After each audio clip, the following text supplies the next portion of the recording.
नमस्कार दोस्तों, मैं हूं दिव्यांश। स्वागत करता हूं आपका दिव्यांश बर्थर यूट्यूब चैनल पर। लास्ट टाइम जो एरर्स मैंने आपको करवाई थी ये उसी का भाग है। तो ये नवा पॉइंट उसमें छूट गया था तो इसको मैं बताता हूं। वैसे तो आप लोगों ने सही आंसर इसका दे दिया था। Will you please buy some jaggery for me if you go to the market. क्या आप मुझे थोड़ा सा गुड़ खरीद लाएंगे यदि आप मार्केट जाते हैं तो बिल्कुल सही है, इसमें कोई गलती नहीं है। ठीक है, इसमें कई जगह पर दिया है कि इफ़ नहीं लगेगा वैन लगेगा, तो देखिए वैन भी आ सकता है और इफ़ भी आ सकता है। जब दिया हुआ सेंटेंस करेक्ट है तो हम उसमें छेड़छाड़ नहीं करेंगे। और ये 10वीं वाली जो गलती थी वो मैंने आपको बता दी थी।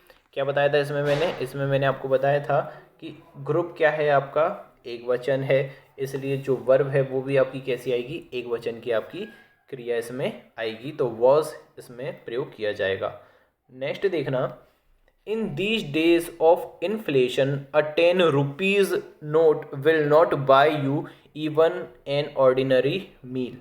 तो देखिए यहाँ पर ये मैंने आपको नाउन में अभी ही करवाया है। ठीक है, यदि आपने मेरे नाउन के लेक्चर नहीं देखे तो आप नाउन के लेक्चर देख सकते हैं। तो उसमें मैंने आपको बताया था कि जब भी कोई न्यूमेरल नाउन दूसरे नाउन के साथ जुड़ता है, जैसे कि 10 रुपीज़, सॉरी न्यूमेरल एडजेक्टिव किसी नाउन से जुड़ता है तो ये दोनों मिलके क्या बना देते हैं, एक एडजेक्टिव का काम करते हैं। तो इसमें आ 10 रुपीज़ ऐसे नहीं लिखेंगे, हम इसको क्या लिखेंगे, आ 10 इस हाइपन देके रुपी। और कई बार हाइपन आपको नहीं दिखेगा तो आपको समझना पड़ेगा, अ 10 रुपी नोट।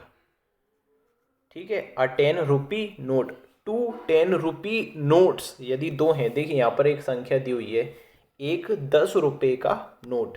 क्या है ये, एक 10 रुपये का नोट। यदि मैं आपसे बोलूँ दो 10 रुपये के नोट तो मैं क्या बोलूँगा, दो 10 रुपये के नोट। तो आपको क्या करना पड़ेगा, यहाँ पर टू लगाना पड़ेगा, टू, फिर 10 रुपी तो लिखा ही है और फिर नोट के स्थान पर क्या हो जाएगा, नोट्स हो जाएगा। ठीक है, तो इसका मतलब है कि इन दिनों जो महंगाई बढ़ रही है, इन्फ्लेशन यानी क्या होता है, महंगाई बढ़ रही है, तो जो 1 रुपये का नोट भी है वो आपको एक साधारण खाना नहीं दे सकता। 10 रुपये का नोट भी आपको एक साधारण खाना नहीं दे सकता। नेक्स्ट देखना, ये एसएससी में आया हुआ क्वेश्चन है, he persisted to do it in spite of my advice. मतलब कि मेरे मना करने के बावजूद भी वह इस काम को कर रहा था, लगातार कर रहा था, दृढ़ निश्चय से कर रहा था। तो परसिस्ट जो वर्ब होती है इसके साथ फिक्स्ड प्रीपोजिशन इन का प्रयोग किया जाता है।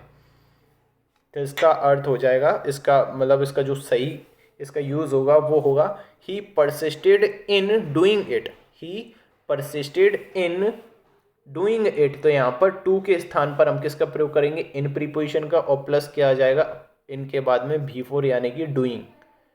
ठीक है, इसके बाद क्या आ जाएगा, डूइंग। ठीक है, तो ये इसका आंसर हो जाएगा। नेक्स्ट देखना, ये काफ़ी अच्छा है, इसको ध्यान से समझना।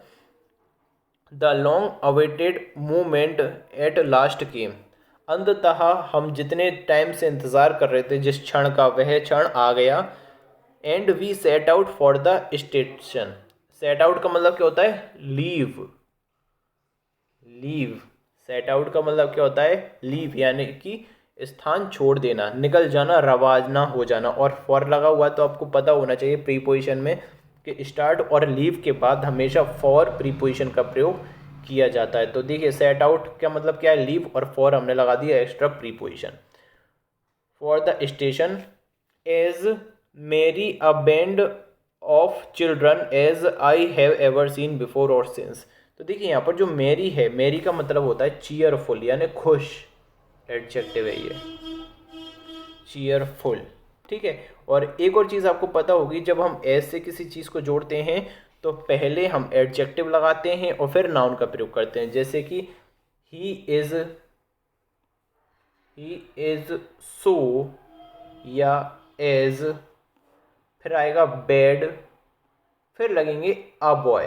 He is so bad a boy, ये कहना गलत है। ही इज अ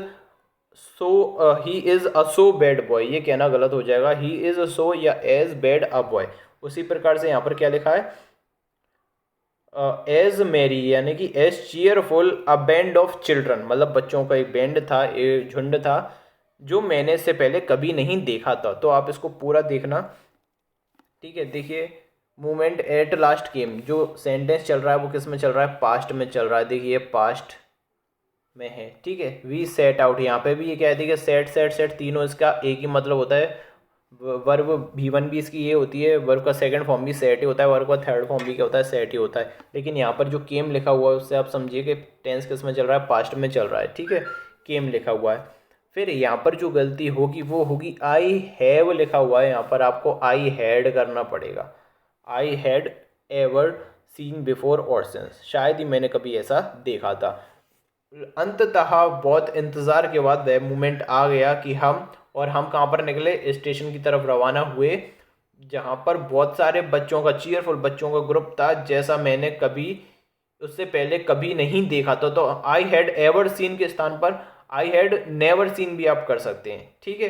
वैसे तो देखिए पास्ट की गलती है, आपको मिल गई, प्रेजेंट है, इसके अलावा आप इसमें नहीं करें। जैसे बोलते हैं ना, वह सबसे खूबसूरत लड़की है, मैंने आज तक जितनी भी लड़कियां देखी हैं, मैंने जितनी भी आज तक लड़कियां देखी हैं उनमें से वह सबसे खूबसूरत लड़की है। तो she is the most beautiful girl I have ever seen before, ठीक है। तो उसी प्रकार से इसका प्रयोग किया गया है। तो वो इतना खुश बच्चों का ग्रुप था जो मैंने आज तक देखे हैं, उनमें से सबसे ज़्यादा खुश मिजाज बच्चे उस ग्रुप के अंदर थे। तो यहाँ पर आई हैड का प्रयोग किया जाएगा क्योंकि यहाँ पर पास्ट का प्रयोग किया जा रहा है, ठीक है। ये इसमें गलती है, शायद साइड पर कुछ और दिया होगा, लेकिन वो गलत है। ये जो मैं बता रहा हूँ वो बिल्कुल सही है। नेक्स्ट देखना, our conception of what should a science of mental life be has changed considerably since James time. हमारी अवधारणा, आवर कंसेप्शन ऑफ, यानी कि जो हम सोचते हैं, हमारा जो कॉन्सेप्शन है, our conception of what should, देखिए आपको पता होना चाहिए कि जब भी WH वर्ड बीच में आता है तो आगे का सेंटेंस कैसा होता है, क्वेश्चन मार्क ना बना के, उसको इंटेरोगेटिव ना बना के आप उसको प्लेन कर देते हैं, अफर्मेटिव कर देते हैं। तो यहाँ पर इसको अफर्मेटिव आपको करना पड़ेगा। तो ये हो जाएगा आपका our conception of what a science of mental life should be, ठीक है। शुड बी ये होना चाहिए। फिर has changed considerably since James time, तो यहाँ पर क्या गलती है, और बल्कि शुड बी की भी ज़रूरत नहीं है, इसमें शुड बी को भी आप हटा दीजिए, सीधा आप लिखें our conception of what a science of mental life has changed considerably since James time. तो आपको शुड बी लगाने की भी इसमें ज़रूरत नहीं है, ठीक है। आया समझ में। नेक्स्ट देखिएगा, नेक्स्ट देखते हैं 15वां question. He is not coming tomorrow as he is having a pain in chest. देखिए नॉर्मली क्या होता है, हम हैव के साथ में ING का प्रयोग नहीं करते हम कंटिन्यूस सेंटेंस में, लेकिन जब कभी भी हम पेन की बात करेंगे या किसी हार्ट अटैक अगर किसी को होता है, किसी भी डिसीज़ के बारे में बात करेंगे, तो फिर हम हैविंग का प्रयोग कर सकते हैं। जैसे कि ही इज़ हैविंग हार्ट अटैक, ठीक है, ही is having a heart attack, he is having a disease, ठीक है, ही इज़ हैविंग अ कैंसर, ये ही इज़ हैविंग कैंसर, इसका भी हम प्रयोग कर सकते हैं, ठीक है। तो ये पेन हो रहा है तो हैविंग अ पेन का प्रयोग सही हो जाता है। तो अब इसमें गलती क्या है, देखिए यहाँ पर आप देखना, ही इज़, यहाँ पर देखिए ही इज़, अब एंड के बाद में वर्ब फॉर्म को चेंज किया गया है, यहाँ पर हैज़ का प्रयोग किया गया है, तो आपको यहाँ पर प्रोनाउन लाना पड़ेगा। यहाँ पर देखिए, यहाँ पर ही इज़ हैविंग दिया हुआ था और यहाँ पर हैज़ टू कर दिया, जो आपका हेल्पिंग वर्ब है उसको चेंज कर दिया यहाँ पर, तो आपको यहाँ पर ही लगाना पड़ेगा। तो ही हैज़ टू आपको करना पड़ेगा। देखिए वह कल आ रहा है, वह कल नहीं आ रहा है क्योंकि उसके चेस्ट में पेन हो रहा है और उसको डॉक्टर को दिखाने जाना पड़ेगा, ठीक है। And he has to see a doctor. देखिए कब हम दो बार प्रयोग नहीं करते, जैसे कि अगर मैं बोलूँ I want to eat and drink. अब देखिए ये दोनों एक ही चीज़ से फॉलो हो रहे हैं, वॉन्ट टू से, इसलिए हमने यहाँ पर एक्स्ट्रा सब्जेक्ट लगाने की हमें ज़रूरत नहीं है। यदि वर्ब फॉर्मेट ही चेंज हो रहा है, सेंटेंस का स्ट्रक्चर ही चेंज हो रहा है, तो आपको डबल जगह पर सब्जेक्ट लगाना पड़ेगा, मतलब कि प्रोनाउन आपको यहाँ पर लगाना पड़ेगा, ही हैज़ टू आपको लगाना पड़ेगा। नेक्स्ट देखिएगा, many times the news has been published in the papers that the end of the world will be certain if a nuclear war breaks out. ठीक है, कई बार न्यूज़ में यह पब्लिश किया गया है, many times the news has published in the papers में that the end of the world will be certain, कि दुनिया का अंत क्या है, निश्चित है, सर्टेन है, if a nuclear war breaks out, यदि न्यूक्लियर युद्ध, नाभिकीय युद्ध, न्यूक्लियर बॉम्ब की जैसे फाइट वगैरह करते हैं ना, न्यूक्लियर वॉर अगर होता है तो दुनिया का अंत निश्चित है। तो कई बार यह न्यूज़ ने पब्लिश किया है, तो इसमें कोई गलती नहीं है। देखिए इसके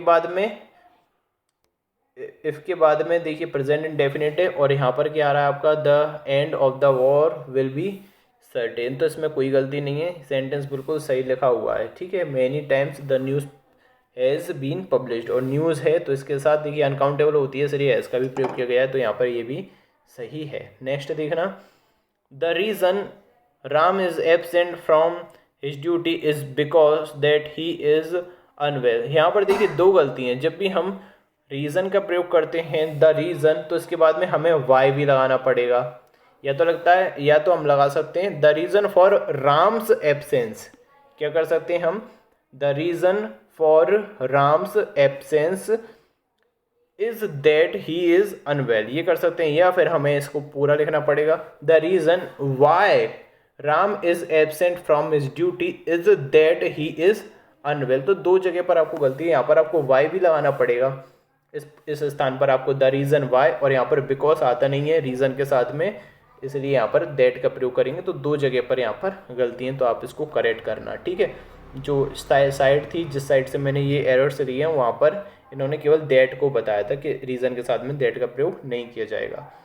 ठीक है, ये तो देखिए ये कभी आए नहीं है, ऐसे डबल क्वेश्चन आते नहीं है, शायद मेरा कॉमन एरर में से उठा लिया है उन्होंने। ठीक है, नेक्स्ट देखना, Azharuddin is one of the finest batsman that India have produced over the decades.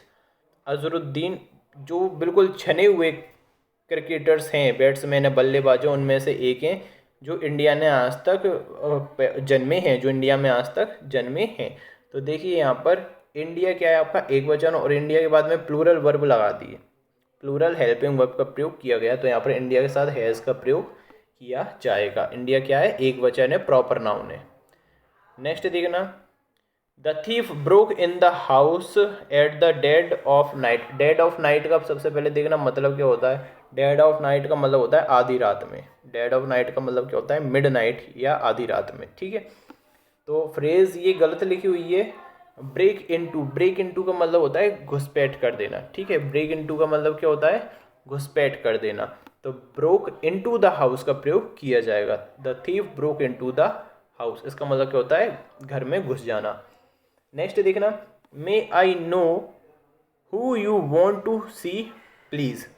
क्या मैं जान सकता हूँ आप किसको देख रहे हैं, प्लीज़ कृपया करके। ठीक है, तो यहाँ पर देखना मे आई नो, हम इसमें देखते हैं, देखिए जब हु वगैरह बीच में आते हैं तो आपसे हु या हुम की गलती पूछी जाती है, तो आप चेक करेंगे कि इसमें हु आएगा या हुम आएगा, तो आप सब्जेक्ट गिनिए और वर्ब गिनिए। तो देखिए सब्जेक्ट आपका है आई, और इसके साथ वर्ब क्या लिखी हुई है, एक वर्ब है। नेक्स्ट देखना एक सब्जेक्ट कौन सा है, यू एंड वॉन्ट इसमें लिखा हुआ है। अब इसके बाद कोई सब्जेक्ट है क्या, कोई वर्ब है क्या, ये इन्फिनेटिव है, देखिए ये वर्ब नहीं है, 2+C क्या है, ये इन्फिनेटिव है, तो इसमें सेटिस्फाइड हो रहे हैं, दो सब्जेक्ट के लिए दो वर्ब हैं, तो हमें हु का प्रयोग नहीं करेंगे, हम हुम का प्रयोग करेंगे। यदि इसमें एक्स्ट्रा वर्ब होती तो फिर हु का प्रयोग सही होता, तो यहाँ पर हु के स्थान पर आप किसका प्रयोग करेंगे, हुम का प्रयोग करेंगे। जब मैं आपको करवाऊंगा प्रोनाउन तो उसमें ये चीज़ें आपको बता दूंगा। तो आई होप आपको ये पार्ट अच्छा लगा होगा, और जल्दी मैं इसका नेक्स्ट पार्ट लेकर आऊँगा, और MB पब्लिकेशन का भी जो पार्ट अभी अधूरा रह गया उसको भी कंप्लीट करवाऊँगा। जय हिंद।